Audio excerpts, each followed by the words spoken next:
Selamat bertemu kembali pada hari ini tanggal 18 Agustus 2020. Mari kita bersatu dalam doa. Allah yang setia, yang senantiasa menyambut kami dalam nama Yesus, yang senantiasa mengampuni kami, yang tidak melihat kelemahan, salah dan dosa kami. Biarlah Engkau sungguh-sungguh Tuhan yang menjamin kehidupan kami, karena Engkau telah mencangkokkan kami ke dalam ranting zaitun yang sejati, membuat kami menjadi hidup bersama Kristus. Berfirmanlah Tuhan, karena kalbu kami siap untuk Engkau sirami. Dalam nama Yesus kami berdoa. Amin. Roma pasal 11 ayat yang ke-13 sampai ayat yang ke-20 dikatakan firman Tuhan demikian. Aku berkata kepadamu, hai bangsa-bangsa bukan Yahudi, justru karena aku adalah rasul untuk bangsa-bangsa bukan Yahudi, aku menganggap hal itu kemuliaan pelayananku. Kalau aku dapat membangkitkan cemburu di dalam hati kaum sebangsaku menurut daging dan dapat menyelamatkan beberapa orang dari mereka.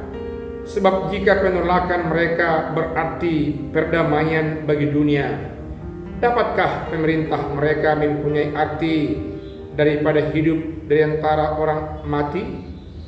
Jika roti sulung adalah kudus, maka seluruh adonan juga kudus. Dan jikalau akar adalah kudus, maka cabang-cabang juga kudus. Karena itu apabila beberapa cabang telah dipatahkan dan kamu sebagai tunas liar telah dicangkokkan di antaranya dan turut mendapat bagian dalam akar pohon zaitun yang penuh getah, janganlah kamu bermegah terhadap cabang-cabang itu. Jikalau kamu bermegah, ingatlah bahwa bukan kamu yang menopang akar itu, melainkan akar itu yang menopang kamu.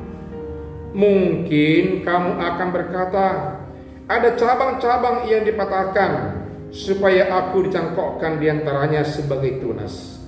Baiklah, mereka dipatahkan karena ketidakpercayaan mereka, dan kamu tegak tercacat karena iman. Janganlah kamu sombong, tetapi takutlah. Saudaraku yang kekasih, orang Yahudi dipilih Allah menjadi umatnya, malah dilabelisasi menjadi anak Allah, dikuduskan, diberkati, diasingkan dari bangsa-bangsa yang lain. Namun dari pihak bangsa Israel tidak mau mengakui dan menerima Allah dalam nama Yesus sebagai juru selamat bagi mereka.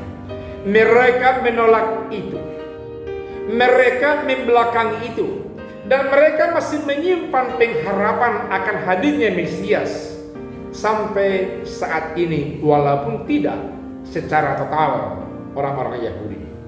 Karena itu boleh kita katakan bahwa firman Tuhan yang dikatakan oleh Rasul Paulus pada saat ini, dia adalah orang yang dipilih oleh Kristus Yesus sebagai rasul, yang bukan hanya untuk orang Yahudi, tapi dia juga dipilih memberitakan Injil keselamatan buat orang-orang yang non-Yahudi, yang dalam kaitan ini dikatakan sebagai tunas liar yang tidak cabang sejati dari pohon zaitun yang sebenarnya.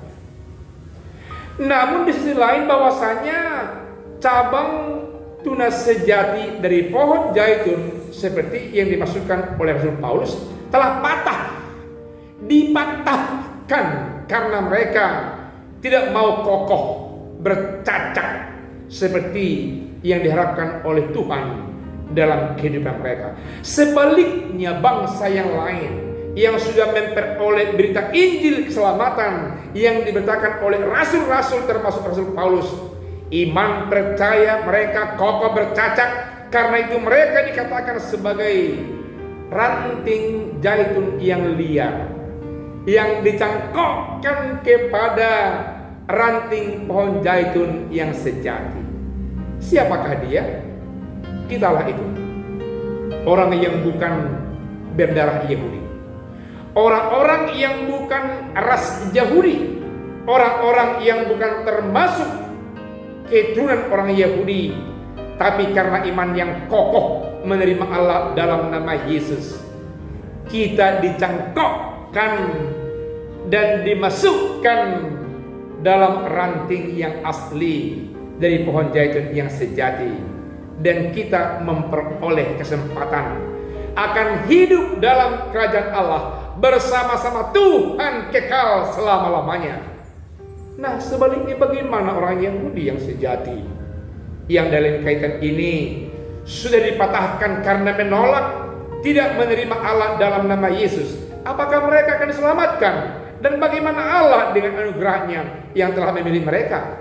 Menjadi sebuah pertanyaan di kalangan orang-orang Yahudi yang percaya maupun yang belum percaya. Saudara-saudara yang kekasih, Allah punya privasi. Hal itu tidak mungkin kita urusi, tapi yang jelas kita percaya bahwasanya Allah tidak pernah menyesal dengan tindakannya, tidak pernah menggugat cinta kasihnya, tidak pernah mau Allah menyesali dengan keputusannya. Dengan kata lain, penyelamat bangsa Yahudi tetap adalah Allah Bapa di sorga dalam nama Yesus. Oleh karena itu, mari kita termasuk sebagai orang yang sudah memperoleh Injil keselamatan, memberitakan berita anugerah termasuk kepada mereka yang belum percaya, agar sesungguhnya kita bersama-sama mereka menjadi cabang pohon zaitun yang asli, yang dicangkokkan kepada ranting yang asli, hidup bersama Allah dalam nama Yesus. Dan itu kerinduan Allah melalui kita orang-orang percaya di tengah-tengah dunia ini. Saudaraku, biarlah firman Tuhan yang sederhana ini tetap mengokohkan kita sebagai orang yang sudah diangkat, diadopsi menjadi anak Allah dalam nama Yesus, yang perlu melahirkan Injil keselamatan dalam setiap aspek gerak kehidupan kita setiap hari. Karena itulah pertanda bahwa kita adalah orang yang sudah ditebus, yang sudah diangkat dan dijadikan jadi anak Allah. Tuhan Yesus memberkati. Amin. Mari kita berdoa. Terima kasih Allah Bapa di sorga, atas cinta kasih-Mu yang mengangkat kami menjadi anak-Mu, yang tidak membedakan dengan bangsa pilihan-Mu, bangsa Yahudi di kala itu. Namun kami telah Engkau angkat, Engkau cangkokkan masuk menjadi cabang ranting di pohon zaitun yang sejati, yang tidak berbeda dengan bangsa Yahudi, dengan bangsa lainnya. Karena semuanya hanya oleh karena anugerah-Mu di dalam nama Yesus melayakkan kami menjadi umat-Mu. Biarlah status yang sedemikian terlihat dalam kehidupan kami untuk semua umat, semua orang yang ada di sekitar kami, agar kemuliaan nama-Mu, cinta kasih-Mu dikenal, dirasakan oleh semua orang. Dalam nama Yesus kami berdoa. Amin.